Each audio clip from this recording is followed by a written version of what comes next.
What's going on, summoners? Welcome back to another ProGuides Wild Rift video. I'm Kangas, and today I'm showing you the builds and runes for our OP or S tier of our high elo tier list, and also explain why we think these builds are so good. It's a new video for us, so let us know what you think about it in the comments below. Now hit that sub button, and let's get into it. Starting off in the Baron lane, we have AKALI, an absolute obnoxiously strong champion. Starting from level 1, she can bully you out of lane by spamming her first ability while utilizing her passive. This only gets worse as she gets access to all of her other basic abilities, and once she hits level 5, it is time for you to die. To put emphasis on that trading pattern, she loves running Conqueror and Brutal. Hunter Titan grants her additional snowball potential, and she gains extra safety by running Sweet Tooth. The only weird thing about her setup is the choice of Barrier. We think Barrier is absolutely overtuned and is just better than Ignite most of the time. If you think that you need some extra damage and that would make the difference in lane, then you can take Ignite, but by default, Barrier is just a little better. And for the item build, we're seeing something special again. Contrary to the Gunblade Rush, we're going for Liandry's Torment first. The reason is this item grants us more consistent damage in a 1v1 scenario. Combined with Conqueror, we gain up to 20% extra damage, and that is big. Meanwhile, the choice of boots is rather self-explanatory. Usually alternate between either Tabby or Mercs and add a Stasis enchantment. Infinity Orb grants us even more execute damage and provides us with some nice magic pen. Rabadons and Void Staff are also very cookie cutter, but GA is something that's rather unique. You are going in as AKALI, so it's likely that you get killed if the enemy has tools to do so. In order to stay a threat, this second life comes in handy a lot of times, trust me. And next on the list is another Baron laner that just refuses to die.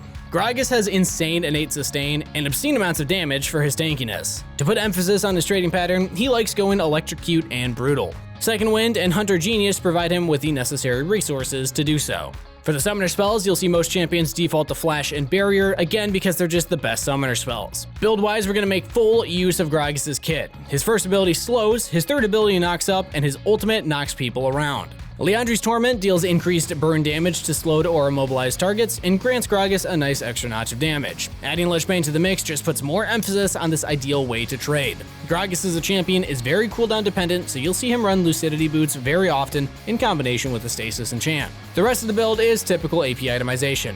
Infinity Orb, Rabadon, and Void Staff for more damage. And before we continue on with our list, we gotta remind you to check out our community Discord through the link in the description below. From time to time, we run giveaways, events, and also have just a lot of fun people to hang out with, so come check out the fam.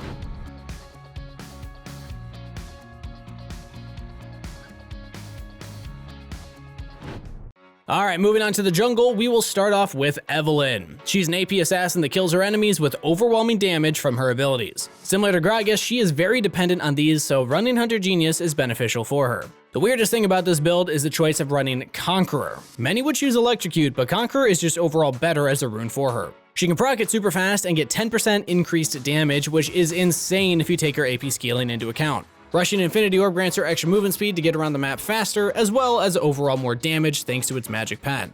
And thanks to Eve's AP scaling, building a Rabadon second is actually pretty good, and due to the fact that you're very dependent on your cooldowns, Lucidity Boots also should be in your arsenal. We take the Proto Belt enchantment simply for the reason of removing counterplay from your gameplay. Keep in mind the enemy can see you once they get too close, so with the power of Proto Belt, you can get very close very fast, and you all know what happens to people that meet up close with an Evelynn. Thanks to her kit, she can also use Lich Bane incredibly well. Her third ability applies it on hit, and her frequent use of her first ability grants her some extra damage inside of fights. To add more burst, she can also build a Morellonomicon, as the magic damage from it and Infinity Orb actually stack, as they're different unique passives, and due to the way the first ability works, it can grant even more value in teamfights. Speaking of something that we all value, it's time for our question of the day. How is the current ranked season going for you so far? I'm not gonna lie, I'm getting a little hard stuck as a support main, so I think I'm actually gonna roll swap to top lane and see if I can edge out Diamond here, but let me know how yours is going in the comments below.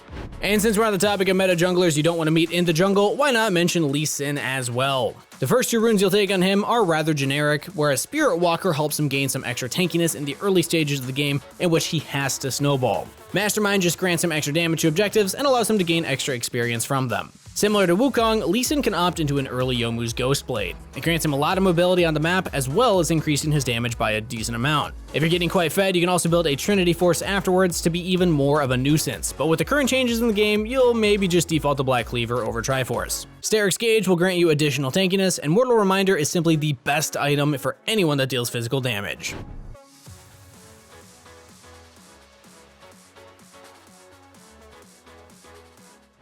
With the recent changes to Trinity Force and it losing its mana, KORKI has been put in a position where he has to build Mana Mune. Without it, he just runs out of mana in a matter of seconds. So for runes, we're running Mana Flow Band due to its synergy with Muramana, and we can alternate between Brutal or Champion. Brutal grants us a better early game, but doesn't even get close to a champion's overall scaling.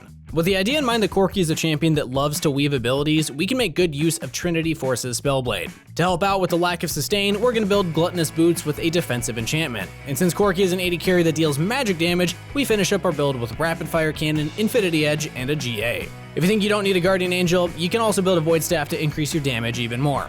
All assassin players love Katarina. She just feels terribly overtuned, and once she gets rolling, there's little to nothing you can do to stop it if your draft isn't stacked with CC. As she loves killing multiple people in a fight, we will run Triumph. It just works best with her kit. Katarina is also one of the few champions that can take Ignite over Barrier. Remember, her only goal is to kill one person. That kill will grant her a full reset of all of her basic abilities. For items, we see the typical AP Assassin itemization and a Gunblade Rush. Gunblade activates on damage that you deal to a target, so if you throw your first ability at somebody, they'll be slowed and without many options. You can just kill them for free if they're a squishy character, and exactly that makes Katarina so scary.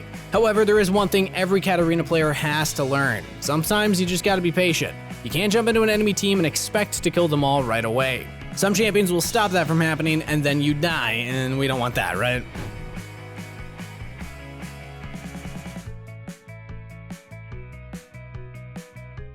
And next on our list is a very powerful AD carry. KAISA is just too versatile as a champion. She deals insane amounts of damage and can carry fights with ease. For runes, there's nothing special, but you can alternate between Gathering Storm, Brutal, and Champion as you see fit. Item-wise, there's multiple builds that you can go. Blade of the Rune King, Infinity Edge, and Rune-Dance Hurricane to deal with a lot of enemy champions at once. KAISA has an inbuilt stack mechanic that allows her to invest a lot into attack speed. For that reason, you can stack Zeal items for insane amount of DPS. The other build that you can use is the Mana Mune build. In combination with Rune-Dance and Infinity Edge, you will destroy the enemy team. But you shouldn't forget about buying your defensive enchantment on your Gluttonous Greaves. Since guys can be played very aggressively, you can also look to buy a GA instead of a static Shiv. This way you can use your ult in a more aggressive manner.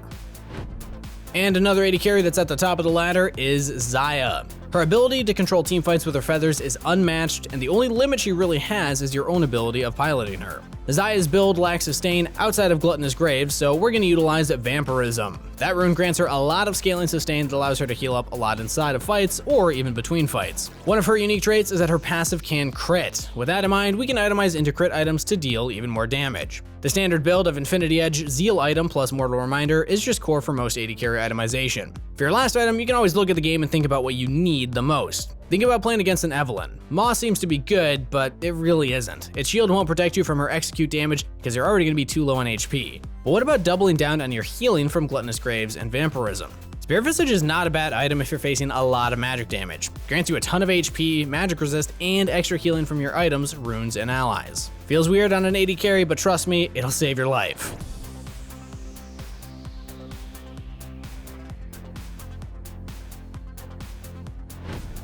And the most recent nerfs to the cow made him a bit weaker, but since his ultimate wasn't tackled at all, he is still a very powerful pick in the support role. His ability to just go in and soak up all kinds of damage thrown his way makes him very annoying to deal with. Rune-wise, you don't see anything too special. Aftershock to grant him additional tankiness, and weakness to increase the damage of his teammates. Loyalty and Pack Hunter as well are specifically used to empower his teammates. For items, you can make use of multiple at once. It's very typical for supports to rush their enchantment, and with the nerf to lock it, it's common to see other enchantments more often. Alistar can utilize Redemption, Protobelt, and Locket without any issue. But since Alistar goes into the enemy team most of the time, Locket appears to have rather little value on that champion if you think about it. Redemption would be better suited for that way of playing. Prior to the release of Sunfire Aegis, Dead Man's Plate would always be built really early on, but now you're able to make a decision. You can go for a Sunfire first, as it grants you a lot of extra damage in a fight, and you're also going to be inside the enemy team pretty much the whole time. Most of the other items seem rather straightforward as you try to enhance your teammate's ability to carry by either empowering their damage or their survivability.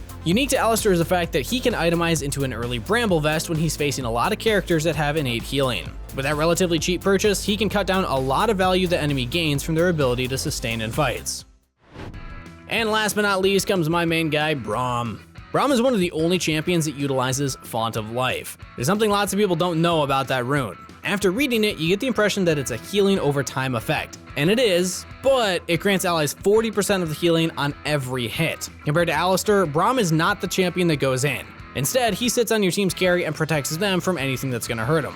For that reason, he can still go lock it, but can also itemize towards an early redemption if he prefers. His build is yet again rather straightforward, centered around keeping allies alive and enhancing their damage. After finishing his core build of supportive items, he can look into more selfish items, or items that just allow him to stay alive for a longer time. The thought process for that is pretty simple. As long as he's alive, he can provide protection for his allies.